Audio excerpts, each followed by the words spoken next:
আসসালামু আলাইকুম ভিউয়ার্স, আজকের আমার ব্লগটা হচ্ছে যে নৌকো নিয়ে ভ্রমণ।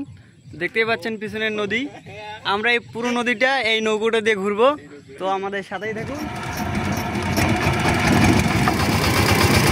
আমাদের নৌকো এখন চলতে শুরু করেছে, তো পানির স্রোত দেখতেই পাচ্ছেন আমাদের নৌকো কোন বেগে যাইতেছে। ও সেই ছোট একটা নৌকা আমাদের সামনে এসে সুন্দরভাবে চলে গেল। তো চলে যাওয়ার পর সুন্দর প্রকৃতিটা উপভোগ করুন একটু। আকাশটা সেই সুন্দর, আবহাওয়াটা একটু খারাপ হওয়ার কারণে সূর্য মামাকে খুঁজে পাওয়া যাচ্ছে না। আচ্ছা যাই হোক, দেখতেই পাচ্ছেন মহিপুর, আমরা মহিপুরের কাছাকাছি চলে যাচ্ছি। আর আমরা যেখানে আছি এটা নদীর মাঝে পড়ে যায়, তো চারদিকে দেখতে পাচ্ছেন তীর কত দূরে চলে গেছে, আর আমরা নদীর মাঝে চলে যাচ্ছি। নদীর মাঝে যেহেতু চলে যাচ্ছি, এখন নৌকোটা একটু বন্ধ করে খাওয়া দাওয়ার ব্যবস্থাতে একটু খাওয়া দাওয়া করবো। তো দেখতেই পাচ্ছেন আমাদের নৌকো ভ্রমণের খাওয়া দাওয়ার আইটেম মুড়ি ঝালা। তো আমরা সবাই আছি, সেই এনজয় করতেছি, ভালোই লাগতেছে।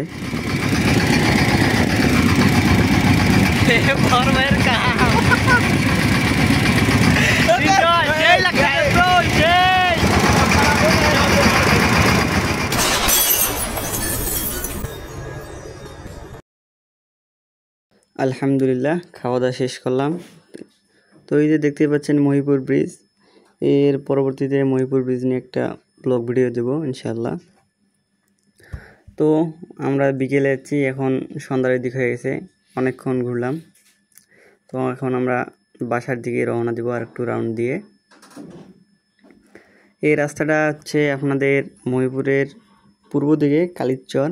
তো এখান থেকে যারা ভিডিও দেখতেছেন কমেন্টে সাড়া দিবেন, তাহলে খুশি হব। তো আমরা নদীর তীরে কাছাকাছি চলে যাচ্ছি, এখন বাড়ির দিকে রওনা দিচ্ছি, বাড়ির দিকে চলে যাব। তো এই দেখতে পাচ্ছেন একটা নৌকো, যে বলে নাই যে পাল তুলে দে মাঝি হেলা করিস না, তো ওই নৌকো, পাল তোলা নৌকো। আর আমরা এখানে এসে দেখতে পাচ্ছি আবার এই যে মহিষ নদীতে পানি খাচ্ছে। তো এইগুলো সচরাচর গ্রামেই দেখতে পাওয়া যায়, শহরে দেখা যায় না। তো আমরা ঘুরলাম, অনেক মজা করলাম, খাওয়া দাওয়া করলাম, সেই লাগিল। নৌকা বর্তমানে অফ আছে ভিডিও করার জন্য। আমাদের মাঝি সাহেব সেই অক্লান্ত পরিশ্রম করছে, তাকে অসংখ্য অসংখ্য ধন্যবাদ।